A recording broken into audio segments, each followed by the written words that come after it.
மகளிர் உரிமை தொகையாக 2500 வழங்குவது குறித்து நிதிநிலை அறிக்கை தாக்கல் செய்த பிறகுதான் முடிவு செய்ய முடியும் என அமைச்சர் CTR நிர்மல்குமார் தெரிவித்துள்ளார்.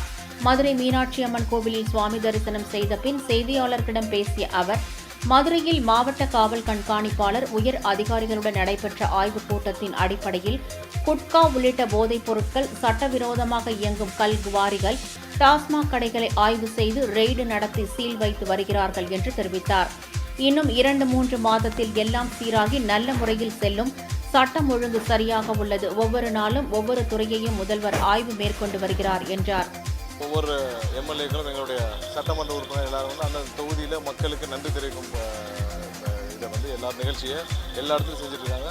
அனைத்து வேட்பாளர்களும் மற்ற வேட்பாளர் 233 எல்லா வேட்பாளர்களும் மக்களை சந்தித்து நன்றி தெரிவிச்சுட்டு வராங்க. கண்டிப்பாக மக்கள் அளித்த தீர்ப்பை ஏற்றுக்கொண்டு மக்கள் என்ன நினைச்சு வாக்களித்தாங்களோ அதுக்கான வேலையை நாங்கள் எல்லாம் துவக்கியிருக்கிறோம். நேற்று மதுரை மாவட்டத்தில் ஆட்சியர், கமிஷனர், SP எல்லாரும் கூட சேர்ந்த ஆய்வில் எல்லா இடத்துலையும் எங்கெங்கெல்லாம் குட்காக்கள், அதாவது தேவையில்லாமல் போதை வஸ்துகள், குட்காக்கள் விற்கப்படுதோ அதையெல்லாம் கடும் நடவடிக்கை எடுக்குமாறு முதல்வர் என்ன நினைச்சு இந்த போதையில்லா தமிழகத்திற்கு முடக்கி விட்டாரோ அதை செயல்படுத்தும் வடிவமாக நிறைய இடத்துல கடந்த 2 நாட்களாக பல பகுதிகளில் கடைகளுக்கு ரைடு செஞ்சு மதுரை மாவட்டத்தில் இருக்க கமிஷனர், SP எல்லாம் சேர்ந்து இப்போ காவல்துறை சீல் வச்சுட்டு வராங்க. அது இல்லாமல் டாஸ்மாக் பார்களில் எங்கெங்கெல்லாம் முறைகேடுகள் நடக்குதோ, டாஸ்மாக் பாரில் விதிமீறல்கள் நடக்குதோ அதையெல்லாம் ஆய்வு செய்து ஆக்ஷன் எடுத்துகிட்டு வராங்க.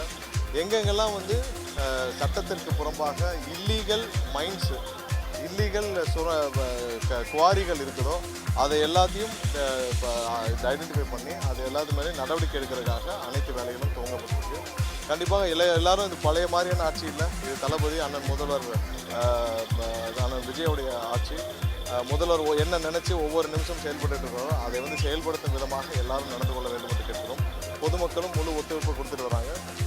எல்லா இடத்துலையும் இல்லீகல் குவாரி, எங்கெல்லாம் தேவையில்லாத போதை வஸ்துகள் இருக்கிறதோ அது எல்லா இடத்துலையும் கடைகள், சின்ன சின்ன கடைகள் குட்கா எல்லாமே நடவடிக்கை எடுக்கப்பட்டு வருது.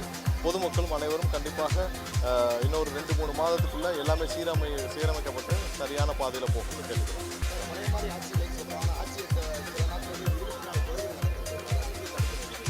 இல்லை, சட்டம் ஒழுங்கு சரியாக போயிட்டுருக்கு. எந்தெந்த இடத்துல என்ன முதல்வர் டெய்லி ஆய்வு செஞ்சுட்டு வராங்க. ஒவ்வொரு நாளும் ஒவ்வொரு துறையையும் முதல்வர் தலைமைச் செயலகத்தில் ஆய்வு செஞ்சுட்டு வராங்க. கண்டிப்பாக ஒரு சில நாட்களில் பெரிய அளவிலான மாற்றங்கள் நீங்கள் பார்ப்பீங்க. நன்றி. முதல்வர் ஒவ்வொரு துறையும் ஆய்வு செய்து அந்த துறைக்கு யார் இருந்தால் சரியாக இருக்கும் என்று முதல்வர் தனிப்பட்ட முறையில் ஆய்வு செய்துட்டு வரார். எல்லா டிபார்ட்மெண்ட்டும் இந்த மாதிரியான ஒரு முதல்வர் தினமும் காலையில் 10 மணிலேருந்து சாயந்தரம் வரைக்கும் தலைமைச் செயலகத்தில் மதிய உணவையும் தலைமைச் செயலகத்தில் எடுத்துக்கொண்டு எந்த முதலும் இல்லை என்று எனக்கு தெரிஞ்ச அனைவரும் சொல்லிட்டு வராங்க. அந்த ஆய்வின் அடிப்படையில் தான் முதல்வர் எல்லா நடவடிக்கையும் எடுத்துகிட்டு வராரு. யார் என்ன சரியாக இருக்குன்றது முதல்வர் தான் முடிவெடுப்பார். ஸோ அதை முதல்வர் அண்ணன் விஜய் அவர் ஒவ்வொரு நாளும் ஆய்வு செஞ்சுட்டு வராரு. கண்டிப்பாக, ஏன்னா நீங்கள் 40-50 வருஷமாக ஒரு சிஸ்டமு, ஒரு கவர்மெண்ட்டு, ஒரு அட்மினிஸ்ட்ரேஷன் வேறு மாதிரியாக மாற்றி வச்சுருக்காங்க.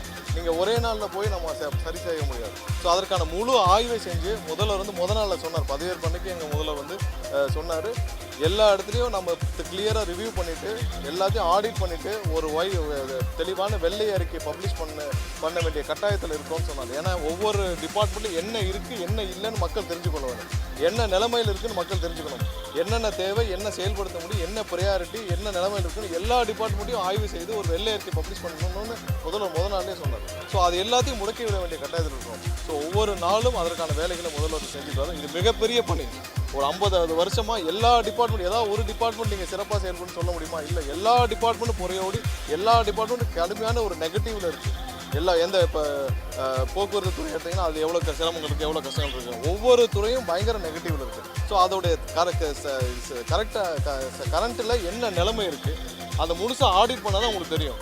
ஆடிட் பண்ணி அதில் என்ன பண்ணணும், என்ன பண்ணக்கூடாது, நம்ம எல்லாம் என்னென்ன வாக்குறுதி கொடுத்துருக்கோம் அதெல்லாம் மேப் பண்ணி முதல்ல முழு ஆய்வையும் செய்து முடித்த பிறகு ஒவ்வொன்றையும் செயல்படுத்த ஆரம்பிப்பார். ஸோ அதற்கான வேலைகளை முதல் நாள்லேருந்து முழு வீட்டில் செஞ்சுட்ருக்காங்க. நீங்கள் ஒவ்வொரு துறையும் ஒவ்வொரு நாளும் என்னென்ன ஷெட்யூல் போயிட்டுருக்கு நீங்கள் பார்த்தீங்கன்னா அங்கே DIPலேருந்து ப்ரெஸ் ரிலீஸில் பார்த்தீங்கன்னாலும் தெரியும். முதல்வருடைய ஆய்வுகள் எல்லாமே கூட்டங்கள் வந்துட்டே இருக்குது. அதற்கான ஒத்துழைப்புகள் அதை சேர்ந்து அதை முதல்வர் கொடுக்கும் பணிகளை செய்யக்கூடிய வேலைகளில் நாங்கள்லாம் இருக்கோம். கண்டிப்பாக நல்லபடியாக நீங்கள் என்ன நினைக்கிறோம் அது செயல்படுது.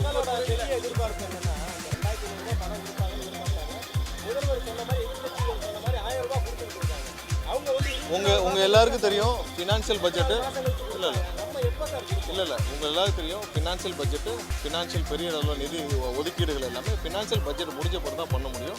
அதுக்கான பட்ஜெட் வர்றதுக்குள்ள முதல்ல அதுக்கான தேவைகளை நிதி ஆதாரங்களை சரி செய்து ஃபினான்ஷியல் பட்ஜெட் முடிஞ்ச பிறகு தான் செய்ய முடியும். ஸோ இதெல்லாம் ஒரு ஜிஓவில் பாஸ் பண்ண முடியாது. ஸோ உங்களுக்கு எல்லாருக்கும் தெரியும், மூத்த பத்திரிகையாளர் உங்களுக்கு எல்லாம் தெரியும், எல்லாமே நிதி ஆதாரங்களை சரி செஞ்சுட்டு ஃபினான்ஷியல் பட்ஜெட் முடிஞ்ச பிறகு தான் அதெல்லாம் கொண்டு வர முடியும். அது உங்களுக்கு நல்லாவே தெரியுமே. ஒரு சட்டமன்றத்தில் ஒரு பகுதி எப்படி உட்காந்துருக்காங்க, எவ்வளோ இளைஞர்கள் உட்காந்துருக்காங்க, எவ்வளோ பெண்கள் உட்காந்துருக்காங்க, ஒரு சட்டமன்றம் எப்படி செயல்படுது, ஒவ்வொரு நாளும் முதல்வர் எப்படி செயல்படுறாரு, அதிகாரிகளுக்கு எந்த அளவு சுதந்திரம் கொடுக்கப்பட்டிருக்கு, எதை வந்த உடனே டாஸ்மாக் கடைகள் 717 கடைகள் மூடப்பட்டு போதை மருந்துகள் கண்ட்ரோல் பண்ணப்பட்டு இன்றைக்கி வந்து எல்லா இடத்துலையும் இல்லீகல் மைண்ட்ஸ் நிறுத்தப்பட வேண்டும் சொல்லிட்டு எங்கெங்கெல்லாம் வந்து விதிமீறல் உள்ள பார்களை வந்து க்ளோஸ் பண்ண சொல்லி குட்காக்கள் கண்ட்ரோல் பண்ண சொல்லி ஒவ்வொரு நாளும் மக்கள் என்ன நினைச்சாங்களோ அதை நோக்கி முதல்வர் செயல்பட்டுருக்கார். நீங்கள் தான் சொல்லணும், இது வந்து எந்த வெர்ஷனும் கிடையாது, இது இன்னைக்கான புது வெர்ஷன்.